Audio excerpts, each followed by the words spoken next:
Nilf, what's a Nilf? Unemployed versus the Nilf. Nilf is not in the labor force. Why wouldn't somebody be in a labor force? Well, I don't have to be, because we're giving away lots of stuff. Anyway, years and years and years ago, I wrote a piece called Drug Pusher, and took a lot of information from the Cato Institute and the studies that were done going all the way back to the 60s, Great Society programs. And basically what I stated was that these Great Societies programs and all of the handouts and giveaways that we as benevolent taxpayers bestow upon citizens can turn into a narcotic. And they have. They have. The same issues that one would associate, social pathologies that one would associate with drug addiction can also be associated with handout and giveaway addiction. Right now, nearly 7 million men, prime of their life, a tenth of the 24 to 54 year age group are Nilfs, neither working nor looking for work. Not working, not looking. Anyway, the Trump policies, and again, they think, they happen to believe that all of a sudden they're going to bring factories back to the United States, and the Nilfs are going to be jumping to get back in. That's what they want. They want to be working in a factory. Right. No, that's not going to happen. For every prime age man who is actually unemployed, out of a job, but looking, there are three others not working, not looking. Nicholas Eberhardt had a piece today. And again, basically things that I've been talking about for years. The overwhelming majority of jobless men nowadays are Nilfs. Unemployed men differ fundamentally in both mindset and behavior from Nilf men. The former consider themselves part of the labor force. The latter do not. The former respond to labor market incentives. The latter do not. Thus, while unemployed men tend to be out of work for just a few weeks, Nilf men are long-termers, often lifers. Furthermore, only a tiny minority of Nilf men say they're jobless because they could not find work. Even during recessions, most give other reasons. Millions of Nilf men live work-free existences financed by an array of disability programs and their associated poverty benefits. The disability archipelago incentivize helplessness and at a terrible cost, human potential. I've talked about that as well.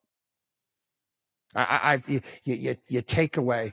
FDR talked about that when he was launching Social Security back in the day. He said too much of this is against the human spirit. It's inimical to what's right. You can't just keep giving people stuff. America's disability system is so dysfunctional that no one in D.C. can tell you how many people are currently getting benefits from its crazy quilt of subcomponents: SSDI, SSI, Social Security, veterans benefits, state-level disability programs, workman's comp programs, and more. Nicholas said, before the pandemic, I estimated that over half of America's prime-age Nilf men were getting benefits from one or more of these programs, and that over 2/3 lived in homes taking in at least one disability benefit. That would have been over 3 million direct recipients and over 4 million indirect beneficiaries, 7 million between the ages of 25 to 54. Wow. And again, these numbers exploded from 7 times, up 7 times from 1965 to 2023. And you want to know from what? Most of the claims were for afflictions of nervous sense and organs, or musculoskeletal system and connective tissue, which is medical gray areas. You see, doctors can determine whether a patient has got whooping cough or if you broke your leg. But there's no real test if you're sad. I'm just sad. I'm depressed. I can't work. Or if you've got back pain. My back can't work. 6 decades of rising dropout rates for prime-age American men attest to this.